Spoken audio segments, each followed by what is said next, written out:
ചേട്ടാ, നിലവിലെ പുതിയ റിപ്പോർട്ട് എന്ന് പറയുന്നത് ആന്റണി രാജുവിന് സ്റ്റേ ഇല്ല. അദ്ദേഹത്തിന്റെ കേസുമായി ബന്ധപ്പെട്ട് സ്റ്റേ വേണമെന്ന് പറഞ്ഞിട്ടുണ്ടായിരുന്നു. പക്ഷേ അതില്ല. അപ്പൊ ആന്റണി രാജു മത്സര രംഗത്തേക്കില്ല എന്നൊരു രീതിയിലേക്കാണോ ഇപ്പൊ തിരുവനന്തപുരത്ത് നിന്ന് റിപ്പോർട്ടുകൾ വരുന്നത്? അതായത് ഇദ്ദേഹത്തിന്റെ ഈ കേസുമായി ബന്ധപ്പെട്ട് ജട്ടി അടിവസ്ത്രം മാറ്റി വെച്ചു. പിന്നെ ജട്ടി രാജു എന്നാണ് സോഷ്യൽ മീഡിയയിലൊക്കെ അദ്ദേഹത്തിന് ഇപ്പോൾ വന്നിരിക്കുന്ന പേര്. തിരുവനന്തപുരം നിവാസിയായ എനിക്ക് ഇദ്ദേഹത്തെക്കുറിച്ച് അറിയുന്നത്, ഇത് ആന്റണി രാജു എന്ന സ്ഥാനാർത്ഥിയെക്കുറിച്ച് എനിക്ക് അറിയാൻ കഴിയുന്നത്, ഇദ്ദേഹം കേരള കോൺഗ്രസ് ജോസഫ് ഗ്രൂപ്പിൻ്റെ ആളായിട്ടാണ് വരുന്നത്. ഒരു വക്കീൽ, ഏറ്റവും ക്രിമിനൽ വക്കീലായിട്ടാണ് ഇദ്ദേഹത്തിൻ്റെ പ്രവേശനം. കേരള കോൺഗ്രസ് പാർട്ടിയുടെ തിരുവനന്തപുരത്തെ ജോസഫ് ഗ്രൂപ്പിൻ്റെ പ്രതിനിധിയായിരുന്നു. പിന്നീട് ഇങ്ങോട്ട് ജോസഫ് ഗ്രൂപ്പിൽ നിന്നൊക്കെ മാറി അദ്ദേഹം ജനാധിപത്യ കോൺഗ്രസ് എന്നോ അങ്ങനെ എന്തോ പറഞ്ഞൊരു ഈർക്കൽ പാർട്ടിയാണ്. ഏതായാലും അദ്ദേഹത്തിൻ്റെ ഈ തൊഴിൽ, ഈ വക്കീൽ പണിക്കിടയിൽ ഉണ്ടായ ഒരു പ്രശ്നമായതുകൊണ്ട് തന്നെ ഇതിപ്പോൾ സ്റ്റേ ഓർഡർ കിട്ടിയില്ലെങ്കിൽ അദ്ദേഹത്തിന് മത്സരിക്കാമായിരുന്നു. പക്ഷേ സ്റ്റേ കൊടുത്തില്ല. അത് മത്സരിക്കാമായിരുന്നു എന്ന് പറയുമ്പോൾ ഇവർക്കുണ്ടായിരുന്ന ആത്മവിശ്വാസം അദ്ദേഹത്തിൻ്റെ പ്രൊഫഷണലിന് പറ്റിയൊരു തെറ്റാണ്. പക്ഷേ അത് ഈ പറയുന്ന രീതിയിൽ രാഷ്ട്രീയത്തിൽ കൂട്ടിക്കുഴയ്ക്കാൻ കഴിയില്ല എന്നൊക്കെയാണ് ഇവർ കരുതിയത്. പക്ഷേ ഇതൊക്കെ കരുതിയെങ്കിലും അദ്ദേഹത്തിന് ഇപ്പോൾ സ്റ്റേ ഓർഡർ കിട്ടിയിട്ടില്ല. അദ്ദേഹത്തിന് ഹൈക്കോടതി അദ്ദേഹത്തിൻ്റെ കേസ് ഇനി പരിഗണിക്കില്ല.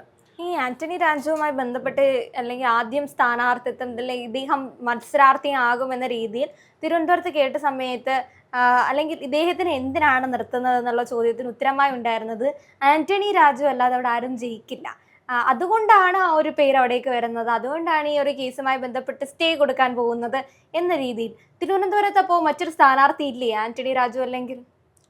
അതായത് ഇതിനകത്ത് ഇദ്ദേഹം മത്സരിച്ചിരിക്കുന്നത് പിന്നെ തിരുവനന്തപുരം എന്ന് പറയുന്നത് വള്ളക്കടവ്, വലിയതുറ, ശംഖുമുഖം തുടങ്ങിയ കോസ്റ്റൽ ഏരിയ ബെൽറ്റും കൂടെയുണ്ട്. ആന്റണി രാജു ഒരു ലത്തീൻ സമുദായക്കാരനാണ്.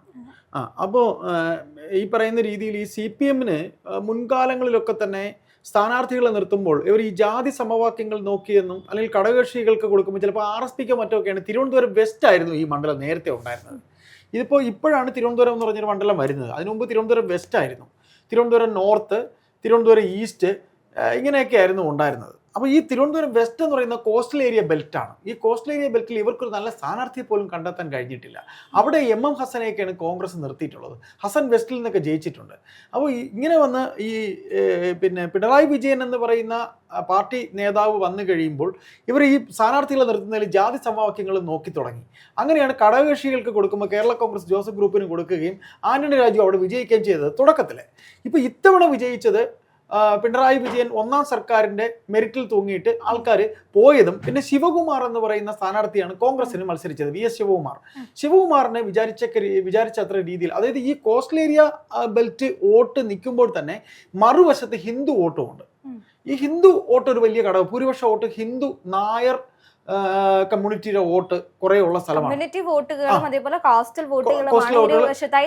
അതെ, രണ്ട് വശത്തായി നിൽക്കുന്നത്. ഈ രണ്ട് വോട്ടും ഒരേപോലെ കിട്ടണം. രാഷ്ട്രീയത്തിന് അതീതമായി രണ്ട് വോട്ടും കിട്ടണം. ഈ രണ്ട് വോട്ടുകളും ഒരേപോലെ കിട്ടുന്ന സ്ഥാനാർത്ഥിയായിരുന്നു ആന്റണി രാജു? അല്ല, അദ്ദേഹം അങ്ങനെ ആയിരുന്നില്ല. അദ്ദേഹത്തിന് പറ്റിയെന്ന് വെച്ച് കഴിഞ്ഞാൽ ഇടയ്ക്ക് SDPIയുടെ ചില പിന്നെ വോട്ടൊക്കെ ഇദ്ദേഹത്തിന് മാറിപ്പോയി. SDPIയും അല്ലാതെയുള്ള ചില മുസ്ലിം തീവ്രവാദി സംഘടനകളും ഒക്കെ ആ വള്ളക്കടവ് ഏരിയയിലൊക്കെ കുറച്ച് SDPIയും അല്ലെങ്കിൽ നിരോധിത സംഘടന അല്ലാത്ത എന്നാൽ ഉള്ള മുസ്ലിം സംഘടനകളൊക്കെ ഉണ്ടല്ലോ, അവരൊക്കെ തന്നെ ഇദ്ദേഹത്തിന് വോട്ട് ചെയ്തു. അതാണ് ഇദ്ദേഹം ജയിക്കാൻ കാര്യം. പിന്നെ ശിവകുമാറിനെതിരെ പാർട്ടിക്കുള്ളിൽ വളരെയധികം വടംവലി നടന്നിരുന്നു. ശിവകുമാർ എത്രയെങ്കിലും തവണ മത്സരിച്ച ആളാണ്, ഇദ്ദേഹം എന്തിന് ഇനിയും മത്സരിക്കണം എന്നൊക്കെ പറഞ്ഞ് പാർട്ടിക്കകത്ത് വടംവലി ഉണ്ടായിരുന്നു. അങ്ങനെയാണ് പിന്നെ അദ്ദേഹത്തിനെ തോൽപ്പിക്കാനായി കളി നടന്നു. പിന്നെ BJPക്ക് എനിക്ക് എൻ്റെ ഓർമ്മ ശരിയാണ്, കൃഷ്ണകുമാർ, നടൻ കൃഷ്ണകുമാറാണ് നിന്നു എന്നാണ്. തെറ്റുണ്ടെങ്കിൽ പ്രേക്ഷകർ ക്ഷമിക്കുക. കാരണം കൃഷ്ണകുമാറും പിന്നെ ശ്രീശാന്തും ഒക്കെ അവിടെ മത്സരിച്ചിട്ടുണ്ട്, ഈ ബൗളർ ശ്രീശാന്തും ഒക്കെ. ഏതായാലും BJPക്കും ഒരു നല്ല കാൻഡിഡേറ്റ് ഉണ്ടായിരുന്നില്ല. തിരുവനന്തപുരം നിവാസിയാണ് എങ്കിലും എന്നെ സംബന്ധിച്ച് എനിക്ക് ഈ BJPക്ക് ഇപ്പോൾ ഉള്ള ഒരു ഇമ്പാക്റ്റ് ഒന്നും കഴിഞ്ഞ തവണ ഉണ്ടായില്ല എന്നുള്ളത് സത്യമാണ്. അപ്പോൾ തിരുവനന്തപുരം മണ്ഡലത്തിൽ കരമന ജയൻ എന്ന BJPയുടെ നേതാവ്, അദ്ദേഹം പ്രാദേശിക തലത്തിൽ തിരുവനന്തപുരം ജില്ലയിൽ അറിയപ്പെടുന്ന ഒരു നേതാവാണ്. അദ്ദേഹത്തിൻ്റെ പേരും കേൾക്കുന്നുണ്ട്.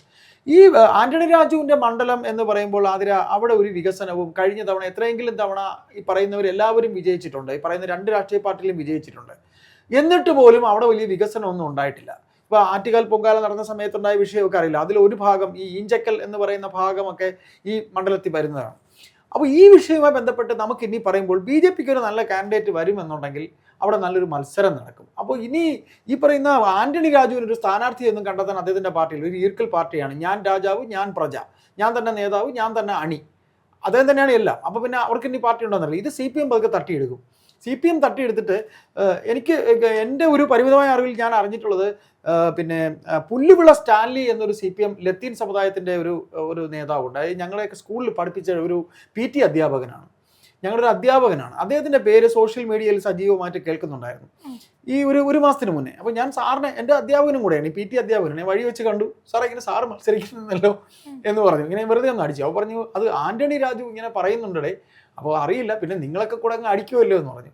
അപ്പോൾ ലത്തീൻ സമുദായത്തിൽ നിന്നൊരു മുഖത്തെ ചിലപ്പോൾ CPM അവിടെ കാൻഡിഡേറ്റ് ആകാൻ സാധ്യത ആന്റണി രാജു അല്ല എന്നുണ്ടെങ്കിൽ എന്തായാലും അദ്ദേഹത്തിന് മത്സരിക്കാൻ പറ്റാത്തൊരു സാഹചര്യമാണ്. സ്റ്റേ ഇല്ല എന്ന് പറഞ്ഞില്ല. അപ്പൊ പിന്നെ ഇങ്ങനെ ഒരു സാഹചര്യത്തിൽ തീർച്ചയായിട്ടും CPM-ന്റെ ലോട്ടറിയാണ്, CPM-ന് ഇട്ടിരിക്കുന്ന ഒരു ലോട്ടറിയാണ്. കാര്യം അവരുടെ ഒരു പഴയ സ്വഭാവം വെച്ച് അവരെങ്ങനെയാന്ന് വെച്ചാൽ അവർ ഈ കൂടെയുള്ള ഘടകകക്ഷികളിൽ നിന്നൊക്കെ സീറ്റ് പിടിച്ചു വാങ്ങുന്ന ടീമാണ്. അതാണല്ലോ ഇവരുടെ ആ ഒരു വലിയേട്ടൻ മനോഭാവം. പക്ഷെ ഇത്തവണ അങ്ങനെയൊന്നും കാണിക്കാൻ പറ്റുന്നില്ല. അത് അവരുടെ വലിയേട്ടൻ എന്ന് പറയുന്നത് ഒന്നുമല്ലാതായി. അപ്പോൾ ഇത്തവണ തിരുവനന്തപുരത്ത് അതെ അപ്പോൾ അത് സിറ്റിംഗ് MLA-മാരെ കാര്യം പറയുമ്പോൾ അതിലെ തിരുവനന്തപുരത്ത് സിറ്റിംഗ് MLA-മാരെ ബഹുമാനപ്പെട്ട മുഖ്യമന്ത്രി അറിഞ്ഞുകൊണ്ട് ഇറക്കിയതാണ്. അത് വേറൊരു വിഷയമാണ്, അത് നമുക്ക് പിന്നീട് സംസാരിക്കാം. അപ്പോൾ തിരുവനന്തപുരം ജില്ലയിലേക്ക് CPM അവരുടെ ഒരു സ്ഥാനാർത്ഥിയെ നിർത്തും എന്നാണ് നമുക്ക് അറിയാൻ കഴിയുന്നത്. കാര്യം ഈ പറയുന്ന പാർട്ടിക്ക്, ആന്റണി രാജുവിൻ്റെ പാർട്ടിക്ക് വേറൊരു കാൻഡിഡേറ്റിനെ അവിടെ നിർത്താൻ ഇല്ല എന്ന് തന്നെയാണ് നമുക്ക് ഇതിലൂടെ ഈ നമ്മുടെ ചർച്ചയിലൂടെ നമുക്ക് പറയാൻ കഴിയുന്നത്. അപ്പോൾ CPM അത് തട്ടിയെടുക്കും. പുല്ലുവിള സ്റ്റാൻലിയെ ചിലപ്പോൾ CPM സ്ഥാനാർത്ഥിയാക്കാൻ സാധ്യതയുണ്ട്. പുല്ലുവിള സ്റ്റാൻലി ആയാൽ ലത്തീൻ വോട്ട്, അവിടുത്തെ വോട്ട് നിർണ്ണയിക്കുന്നത് ഈ ശംഖുമുഖം, വലിയതുറ, വെട്ടുകാട്, കണ്ണാന്തുറ, അങ്ങേയറ്റം വേളി, ഇങ്ങനെ തുടങ്ങി ഒരു ഏരിയ, ഒരു ബെൽറ്റാണ്. എന്നാൽ ആന്റണി രാജു കറിവേപ്പിലയായി. ഇനി ആരാണ് ആ ഒരു സ്ഥാനത്തേക്ക് ഉണ്ടാവുന്നത്?